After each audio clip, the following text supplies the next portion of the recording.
يا بوب هتشرب ايه؟ يا عبد تشرب ايه اعمله لك؟ اشرب ايه؟ مش عارف اقول اشرب ايه. اعمل لي قهوه بس خلي بالك خفف السكر شويه عشان انا بعمل دايت. السكر بقى زياده طيب. يعني حط لي مثلا 9 معالق سكر، 9 مثلا. 9 ايه يا عم؟ ايوه 9 معالق سكر. لا كفايه 9 معالق حلو. 9 ازاي؟ عشان انا عايز اعمل دايت يا عبد، وانت بتعمل لي سكر زياده كل مره بتحط لي 10. خليهم 9 وقلل معلقه يلا. يا عم ما ينفعش 9. 9 ازاي ده اعملها دي؟ اعمل يا عبد. 9 يعني. امر لله اشربها دلع وخلاص. 9. ده ماتش مين ده؟ ماتش ايه؟ ريال مدريد؟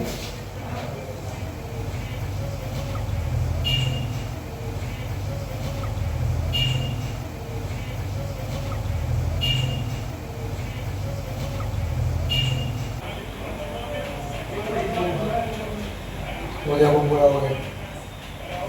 تسلم ايدك يا عبد. بحب يا عبد تشرب القهوه من ايدك يا عبد، سبحان الله. تسلم لي يا حبيب قلبي يا رب. ربنا يجزيك الجنه وخير ما تتمنى يا رب. اشوفك عريس يا رب في اغلى ليله عرس. تسلم لي يا حبيب قلبي. يا سلام. كوبايه بحالها؟ ده ايه الجمال ده؟ بسم الله. الله حلو قوي بس دلع. 9 ايه يا عم؟ يا بوبو.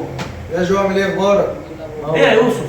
اسمها السلام عليكم ورحمه الله وبركاته وتسلم على ابوك الاول. السلام عليكم ورحمة الله وبركاته. أنا آسف عليكم يا السلام محمد. يا يوسف. ماشي يا يوسف ولا يهمك. شفت اللي حصل مع محمد حسين؟ اه يا ابني. لا حول الله يا رب. يلا. هو ربنا عايز كده. فعلا ربنا كان عارف اللي هيحصل له. فعلا. ربنا كان حاسس بيه. وربنا يزعل مني لما رحتلوش. لا يا ابني. ربنا عالم بنيتنا. وربنا معانا في كل مكان. خلاص خلصتوا كلامكم؟ خلصتوا نقاش؟ كل الكلام اللي انتوا قلتوه ده كله كلام مخالف للعقيده. قربوا مني بالراحه واسمعوا. ايه اللي انا قلته غلط؟ اول حاجه انت قلت لا حول الله يا رب، ودي فيها نفي لمشيئه واراده الله سبحانه وتعالى وانه عاجز عن الحيله. المفروض انك تقول لا حول ولا قوه الا بالله، اي لا حول ولا تبديل من حال الى حال الا بقوه الله سبحانه وتعالى. وبتقول له ربنا عاوز كده، ولا يجوز في حق الله انك تنسب الفقر لله. العوز من الاحتياج والفقر. انت اللي عاوز، انت اللي فقير. الله يريد، فقول الله يريد، ما تقولش ربنا عاوز كده. يريد الله بكم اليسر، يريد الله ليبين لكم، يريد الله ان يتوب عليكم. فما ينفعش تنسب الفقر لله انك تقول ربنا عاوز كده. وانت يا يوسف نسبت الجهل لله انك بتقول ربنا عارف اللي كان هيحصل له. الله سبحانه وتعالى يعلم. لما تقول ربنا عارف اي ان الله كان يجهل ما كان سيحدث، وربنا بعد كده علم الذي سيحدث، فتقول ربنا عارف. فالمعرفه لا تاتي الا بعد جهل. فتقول ربنا يعلم سبحانه وتعالى، ما تقولش ربنا عارف كده. وقلت كمان ربنا هيزعل مني. ما ينفعش تقول ربنا هيزعل مني، لكن ممكن تقول ربنا غاضب مني. وما ينفعش يا يوسف تقول ربنا حاسس بيا، انما ممكن تقول ربنا عالم بيا، لان في ذلك تشبيه لله بالمخلوقات. والله سبحانه وتعالى منزه عن الحواس وغيرها من الاشياء التي تقال للبشر. قلت كمان ان ربنا معانا في كل مكان. الله سبحانه وتعالى خالق المكان والزمان، فلا يحويه مكان ولا زمان، فكيف يحوي المخلوق الخالق سبحانه وتعالى؟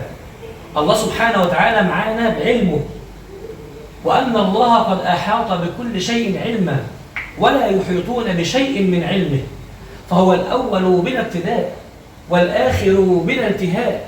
الرحمن على العرش استوى، استوى كما أخبر، وعلى الوجه الذي أراد، وبالمعنى الذي قال، استواء منزه عن الحلول والانتقال، فلا العرش يحمله ولا الكرسي يسنده، بل إن العرش وحملته والكرسي وعظمته الكل محمول بلطف قدرته، مقهور بجلال قبضته.